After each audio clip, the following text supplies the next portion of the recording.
শ্রাবণ কথাটি ব্লগে তোমাদের সবাইকে স্বাগত জানাচ্ছি। এখন বাজে সকাল 7টা আর আমি এখন থেকে আমার ব্লগটাকে স্টার্ট করছি। আজকে যে কাকি আসে আমাদের বাড়িতে, কাজ বাজ একটু হেল্প করে দেয়, তো উনি আজকে আসবে না। উনি ওনার ছেলে শ্বশুর বাড়িতে গেছে, অনুষ্ঠান রয়েছে ওখানে। তো সেই জন্য সকালবেলা ঘুম থেকে উঠে উঠোন ঝাড় দিয়ে দিয়েছি, ছাদ ঝাড় দিয়ে দিয়েছি, ঘর ঝাড় দিয়ে দিয়েছি, মোটামুটি ঝাড় দেওয়া কমপ্লিট হয়ে গেছে। এখন রান্নাও বসিয়ে দিয়েছি, ভাত বসিয়ে দিয়েছি, ডাল বসিয়ে দিয়েছি, ডিম ভাজবো দিয়ে তারপরে কালকে আমি ব্লগটাকে কন্টিনিউ করতে পারিনি, কালকে 2 মিনিট মতন করেছি। কালকে বাবার ভীষণ শরীর খারাপ ছিল, তো সেই জন্য মনটাও ভালো লাগছিল না, ওই জন্য কালকে ব্লগ করিনি। তাই ভাবলাম যে আজকে একটু ব্লগটাকে স্টার্ট করি। বাবা আগের থেকে ভালো আছে। আমি রাত্রেবেলা এসেছি এই বাড়িতে, আজকে ড্রয়িংটা শিখে আমি আবার চলে যাব, তারপর আবার চলে আসবো, মানে দুটোই ব্যালেন্স করছি। ড্রয়িংটা না থাকলে কোনো সমস্যা থাকতো না, যেহেতু ড্রয়িং করানো রয়েছে সেই জন্য। আর তো চলো কী কী রান্না করছি সেগুলো তোমাদেরকে দেখিয়ে দিই, আর ব্লগটাকে দেখতে থাকো। আশা করছি আজকের ব্লগটা দেখতে তোমাদের ভীষণ ভালো লাগবে। গাছে সুন্দর ফুল ফুটেছে, তোলা হয়নি এখনো, তুলবো এগুলো। এটাই ভাত বসিয়ে দিয়েছি, আর এটাই হচ্ছে ডাল সিদ্ধ, প্রায় হয়ে গেছে, আর একটু সিদ্ধ হলে সোমবার দিয়ে দেবো। ঘরের কাজ মোটামুটি কমপ্লিট। আমি কালকে রাত্রেবেলায় বাসন মেজে রেখেছিলাম, জানি আজকে আসবে না। আমি সবসময় বলি যদি না আসো আমাকে একটু আগের থেকে জানাবে, তাহলে আমার কাজ করতে সুবিধা হয়, কারণ একা হাতে সব কিছু করতে হয় ওই জন্য। তো ওই জন্য কালকে রাতে বাসনগুলো মেজে রেখেছিলাম। এখন হচ্ছে ঘর ঝাড় দেওয়া হয়ে গেছে, ঘরটা মুছে ফেলবো আর পুজোর কাজগুলো করবো। আজকে 8:30 থেকে ড্রয়িং শেখানো রয়েছে। আর দাঁড়াও, তোমাদের গাছে না প্রচুর জামরুল হয়েছে, ওগুলো পড়ে যাচ্ছে। তোমাদের যদি কোনো কিছু উপায় থাকে অবশ্যই একটু জানিও তো, দাঁড়াও তোমাদেরকে দেখাই। এই জামরুলের এই যে ফুলগুলো দেখতে পাচ্ছ, যেগুলো হয়েছে, আর এদিকে কত পড়ে রয়েছে, সব পড়ে যাচ্ছে। হয়েছে মোটামুটি, যদি থাকে সেগুলো অনেকটা হবে, সব পড়ে পড়ে যাচ্ছে। আমি গাছের গোড়ায় ওরকম করে দিয়ে তারপরে জল দিয়ে দিচ্ছি, যাতে থাকে, এরকম করে নাকি থাকে অনেক সময়। আজকে গাছে অনেক ফুল ফুটেছে, ফুলগুলো তুলতে হবে। আর যে লাউটা কেটে ফেলেছে, প্লাস তারপরে দেখো লাউ শাকটা প্রায় মরেই গেছে। আর এই যে বেলের পাতা পড়ছে কত, দেখো একটু আগে ঝাড় দিলাম, আর অল্প কটা পাতা আছে, কটা পাতা পড়ে গেলেই হয়ে যায়। এই কটা পাতা পড়ে গেলে নতুন পাতা গজাবে। তো চলো এখন বেশি কথা না বলে ঘরের যে সমস্ত কাজগুলো রয়েছে সেগুলো করে নিই। ঘরের কাজ মোটামুটি আমার সব কমপ্লিট। ঘর ঝাড় দেওয়া, ঘর মোছা, পুজো দেওয়া, পুজোর বাসন মাজা, আমার রান্নার বাসন মাজা, রান্না বান্না করা, শুধু খাওয়াটা বাকি আছে। এই দেখো খাওয়াটা নিয়ে বসেছি, এখন খাবো। খাওয়া দাওয়া করে রেডি হয়ে তারপরে যাবো ওই বাড়িতে। আবার ওই বাড়ি থেকে ড্রয়িং করানো আছে, ড্রয়িং করিয়ে এসে তারপর রাতে রান্না বান্না করবো। দুপুরবেলাটা একটু দেখে আসি। বাবা সকালবেলা ওষুধ আছে, রাতে ওষুধ আছে অনেকগুলো, কিন্তু দুপুরে মাত্র 2-3টে ওষুধ আছে। এবার দুপুরে খাওয়ার পর কী রিয়াকশান হয় সেটাও দেখতে হবে, কারণ সকালে খাবার পরে ভীষণ পেটে ব্যথা করছিলো, আবার আস্তে আস্তে ঠিক হয়েছে বললো।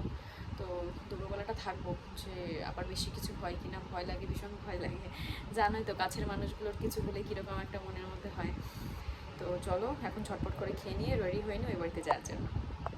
সকালের মেনুতে রয়েছে ডাল আর ডিম ভাজা। ডিম ভাজা পুরোটা নিলাম না, এটুকু নিলাম। তো চলো এখন ছটপট করে খেয়ে নিই। ওর কাছে স্নান করতেও, স্নান করে এসে ওর খেতে আর স্নান করতে খুব কম সময় লাগে। তো আমি ভাবলাম কি আগে আমি খাওয়া দাওয়া করি, না হলে খেতেই পারবো না। তো খেয়ে নিয়ে রেডি হয়ে চলে যাবো। রেডি হয়ে গেছে, এখন বেরোবো। এখন যাবো ওই বাড়িতে, প্রচুর রোদ, আর এটা আমি যদি মাথায় না দিই মাথা যন্ত্রণা করবে, তো সেজন্য এটা মাথায় দিয়ে নিলাম। তো চলো এখন বেরোনো যাক। তো দেখো অনেকক্ষণই আমি এই বাড়িতে চলে এসেছি। বাড়িতে এসে ঘর দোর পরিষ্কার করলাম, মানে ঝাড় দিয়ে একটু মুছে নিলাম। বললাম না ওটাও বাড়ি এটাও বাড়ি। তো এটা মানে বাবার যেহেতু শরীর খারাপ, মার ওপরে প্রেশার পড়ে যাচ্ছে, খাওয়ানো দাওয়ানো থেকে শুরু করে সব কিছু মাকে করতে হচ্ছে। তাই বললাম তুমি ওদিকটা দেখো, আমি এদিকে ঘর ঝাড় দিয়ে মুছে দিচ্ছি। তো এগুলো করলাম, আর মাকে বললাম যে একদম সিম্পল রান্না করো, যেটা হচ্ছে মাছের ঝোল ভাত। তা মা বললো কি শুধু মাছের ঝোল ভাত করবো, বেগুন ভাজি। আর মায়ের হচ্ছে পাশের বাড়ি নেমন্তন্ন আছে, কীর্তন হচ্ছে শুনতেই পাচ্ছ, তো এখানে নেমন্তন্ন আছে, ওখানে খাওয়া দাওয়া করবে। তো বাবা, আমি, তোমাদের দাদা সবাই এখানে খাবো। তো ওই জন্য মাছের ঝোল আর বেগুন ভাজি করতে বললাম, তার কারণ বুঝতেই পারছো। তো সেজন্য না একদম সিম্পলের মধ্যে করো, যা গরম পড়েছে। আর বোনের দুটো জামা কাপড় ছিল, ভাবলাম কি একটু কেচে দিই, ওই যে বললাম একটু হলেও হেল্প হবে। তো ওগুলো করে ভিডিওটা কেবল আপলোডে বসালাম, 1টা বেজে যাবে। আর এখন কি করব জানো, এই যে দেখো এই নিয়ে বসেছি তুলো, আর এই যে হচ্ছে রিমুভার। এখন আমি একটু এগুলো উঠে নিই আর নেল পালিশ করবো। তো চলো এগুলো করে নিয়ে আসছি। কীর্তন হচ্ছিলো, যার জন্য আমি আর কোনো ভিডিওই বানাইনি ওই বাড়িতে। আমি এখন চলে এসেছি এই বাড়িতে ড্রয়িং করাতে, মানে ওই বাড়ির থেকে, হাসখালি থেকে। তো মানে পাশের বাড়ি কীর্তন হচ্ছিলো, তো পুরো তোমার ভয়েসটা আসছিলো, আমি কোনো ভয়েসে দিতে পারছিলাম না। তো সেজন্য কিছু দেখাতে পারিনি। আর দুপুরবেলা মা রান্না করেছিল, তোমাদের বলেছিলাম মাছের ঝোল আর বেগুন ভাজা। সমস্ত দিয়ে খাওয়া দাওয়া করে একটু রেস্ট করে তারপরে চলে এসেছি।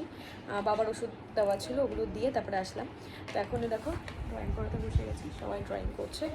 আর কি গো?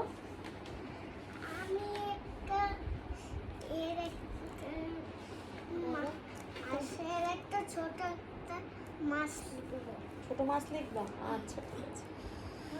এই একজন খুদের সদস্য রয়েছে, আমার আরও একজন রয়েছে, কিন্তু ওর হচ্ছে শরীর খারাপ, তার জন্য আজকে আসতে পারিনি। তো চলো ড্রয়িংটা শিখিয়ে নিই, বাড়ি গিয়ে যখন আবার কী করি না করি অবশ্যই তোমাদের সাথে শেয়ার করতে। চলো শিখে এখন চলে আসলাম এই বাড়িতে। এই বাড়িতে এসে দেখো বিছনাপত্র সব সুন্দর করে গুছিয়ে নিয়েছি। ঘরটা যে অবস্থা ছিল, আর ঘাম দেখে বুঝতেই পারছো কীরকম গরম পড়েছে, ভীষণ গরম। আজকে এসে সার্ভিসিং করেছে, আজকে একটু শুতে পারবো, তবু আমি না এসির মধ্যে বেশিক্ষণ থাকতে পারি না, ওর জন্যই মেন সমস্যা। আমি কালকে রাতেও কিন্তু খুব সুন্দরভাবে ঘুমিয়ে গেছে, কিন্তু ও যেটা শুতে পারিনি। তাহলে এখন ঘর গুছিয়ে নিয়ে এখন যাবো রান্না করতে, জাস্ট মাছের ঝোল আর বেগুন ভাজা করবো। তো চলো এখন যা যাক রান্না করে। চলে এসছি আমি এখন রান্নাঘরে, আর এখানে হচ্ছে মাছের আলু ভাজা, একদম সেই বড় বড় আলু দিয়ে আবার সে মাছের ঝোল।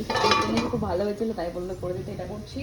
আর দেখো এখানে মশলা রেখে দিয়েছি পেটে, আর মাছ ভাজা হয়ে গেছে, আর এখানে হচ্ছে ভাত। আর এদিকে দেখো ওয়াশিং মেশিনে কাছাকুচি চলছে, এগুলো চলতে লাগুক। রান্না বান্না সব হয়ে গেছে, এখানে ভাত রাখা রয়েছে, আর এখানে দুধ চাল হচ্ছে। আর দেখো গ্যাসটা সব মুছে পরিষ্কার করে রেখেছি। রান্না বান্না আপাতত শেষ, বাসনও মেজে নিয়েছি, যদি পাখি কালকে না আসে সেই জন্য। এখন রান্না বান্না করে চলে আসলাম ঘরে, আর শরীর দিচ্ছে না বলতে কি, আর গরমে ভালো লাগছে না। তো এখন ভাবছি ব্লগটাকে আমি এখন শেষ করে দেবো। তো এই পর্যন্ত যদি আমার ব্লগটা দেখে থাকো, তো নিশ্চয়ই ব্লগটা দেখতে ভালো লাগছে, তার জন্য কি করতে হবে, লাইক শেয়ার কমেন্ট করে কিন্তু পাশে থাকতে হবে। আর হ্যাঁ, চ্যানেল নতুন কিন্তু সাবস্ক্রাইব করছো না, প্লিজ চ্যানেলটাকে সাবস্ক্রাইব করে দিয়েছিও। আর আমার লাইভের নোটিফিকেশন পাওয়ার জন্য অবশ্যই কিন্তু সাবস্ক্রাইব করে নোটিফিকেশনটি অন করে দিও। তো চলো এখন কাজের টাটা, দেখা হচ্ছে নেক্সট ব্লগে।